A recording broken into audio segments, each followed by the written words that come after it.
Ал іздесе тапса қуанады. Енді адамның ақылы сөзінен тұрады, нұры көзіне тұрады дейді. Адамның аузына келген сөз ақылмен келу керек. Менің ойымда сөйлеу үшін ойлау керек, жұту үшін шайнау керек. Ойланбай сөйлеген сөз адамды опыққа апарады. Ойланып сөйлеу керек. Енді ойда, үйде болсын, түзде болсын, адам өзін бір қалыпты кішіпейіл сабырлы ұстау керек деп ойлаймын, еңбекпен. Мен мына келе жатқанда кез келген заттың қай жерде жатқанын, оның қалай тұрғанын нақты білемін.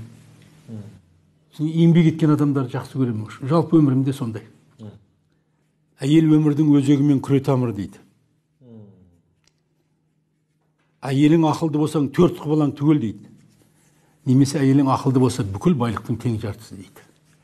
Әйел сұлу бола ма, болмай ма, ол табиғаттан, бірақ ақылды болып парыз екен әйелдер.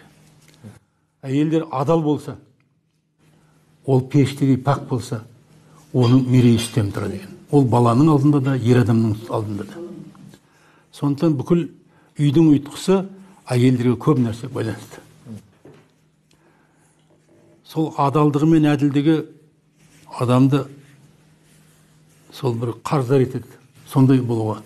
Сол айтады, бір адамды көргенде несін айтасың деген, бір адамды көргенде жақсы қасиетін айту керек депті. Неге деп сұрапты. Жақсылықтың қадамы ұзақ, бара жері алыс депті. Арамның адымы қысқа, бара жері жоқ депті. Ол адам ондай емес шығар десе айтты. Егер ол адам ондай болмаса, сондай болуға қарыздар депті. Жақсылықтың қадамы ұзақ, бара жері. Жақсылық деген қандай деп сұраса айтты. Жақсылық деген ол ауыр нәрсе депті. Құдықтан суды тартып алғандай депті. Жамандық дегені, жамандық оп-оңай нәрсе, шелектегі суды төге салғандай депті. Ал енді жалпы келін болғаннан кейін үйдің түтіні түзу шықсын дейсің. Ілмектен сілмек таға берсең, жағдай қиындай береді. Келіні бар адамның бір көзі көріп, бір көзі көрмеу керек дейді. Бір құлағы естіп, бір құлағы естімеу керек. О не деген сөз?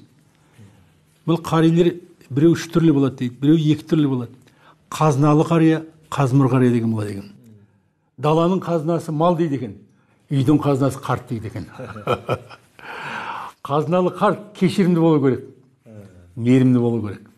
Келінге жақсы нәрсені үйрете беру керек. Келін де өзің қызың сияқты нәрсе.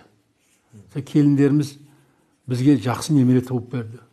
Келін түссе бізді шақырады. Бірақ мен анандай бәле тұрған жерде отырылмаймын. Шетін жерде.